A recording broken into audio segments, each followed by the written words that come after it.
You've been pushed and pulled about this week, Izzy, she muses, giving me a sideways smile. Let's have a look. I wave my hand flippantly, brushing her off. It's nothing. I'll be the judge of that, she scolds, pulling me to a stop and pushing my shoulder-length wavy black hair away from my neck. I thought you asked Pam to cut his nails. I wince, not wanting to get my colleague into trouble. I did? Susan rolls her eyes at my feigned ignorance. Come on, it's the end of your shift. Let's get handover done so you can go home. She turns and marches to her office, her round bottom swaying, and I follow as I feel at my sore skin, damning myself for not getting through this shift unscathed. It just means more paperwork. After half an hour of handovers and completing forms, I make my way to the maternity unit to see Jess before heading home. I spot her through the glass of the double doors, and her face lights up as she makes her way down the corridor to let me in.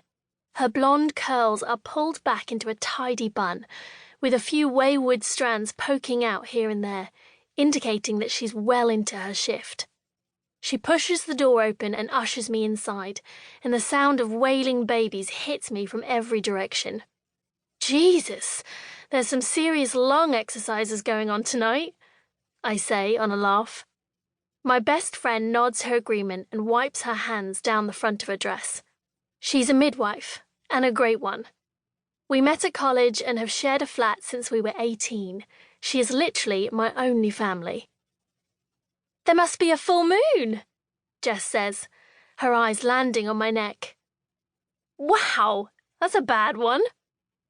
I reach up and feel again, wincing, my fingers slipping across the antiseptic cream. Frank made a bid for freedom. Damn, girl! You should have followed my lead. Babies can't strangle you. No, but women in labour can. That's why we have birthing partners, she winks, and I chuckle, buttoning up my coat, ready to face the cold. What time are you done? I ask. 6 a.m. My face bunches in sympathy. The red eyes shift. Don't wake me when you come in. I dip and kiss her cheek.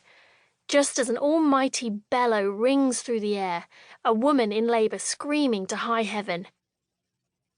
I'm never having children. I shudder, backing away to the door. Yeah, me either, Jess confirms. Hey, only a week to go. The mention of our upcoming trip makes me grin like a fool. Vegas, baby, I call, hearing more screams. They flatten both of our smiles and remind us that we have a few more shifts to go before we can get really excited. There's a vagina awaiting your presence. Jess sighs and wanders off. I've seen enough vaginas to last me a lifetime, but I plan on counteracting them with nothing but cock in Vegas. She looks over her shoulder all coy, and a laugh rumbles up from my tummy, erupting and drowning out the pleas for drugs coming from the room down the corridor. Time to push, sweetheart, she sings, all enthusiastic to her patient as she disappears. I smile and let myself out of the maternity unit. After collecting a takeaway tea from the cafe, I break into the cool winter evening and start the long walk home. The fresh air instantly starts to soothe my tired body after my long shift. Walking to and from work isn't just done out of necessity. On my way to the hospital, the brisk half-hour walk does a grand job of waking me up, readying me for my shift. On my way home, the lazy stroll helps me clear my mind and wind me down. Besides, I couldn't afford a car even if it made sense to have one, which it doesn't. The drive would probably take twice as long as the walk, and parking at the Royal London is nearly impossible. As I sip my tea, I check my phone, faltering a split second when I see a missed call from an unknown number. I clear the screen and round a corner, trying not to let my imagination run away with me. It's probably just a sales call, I tell myself. Or one of those irritating marketing surveys. It couldn't possibly be him after all this time. 10 years since I ran. It's been 10 years since I escaped him. I stuff my hand.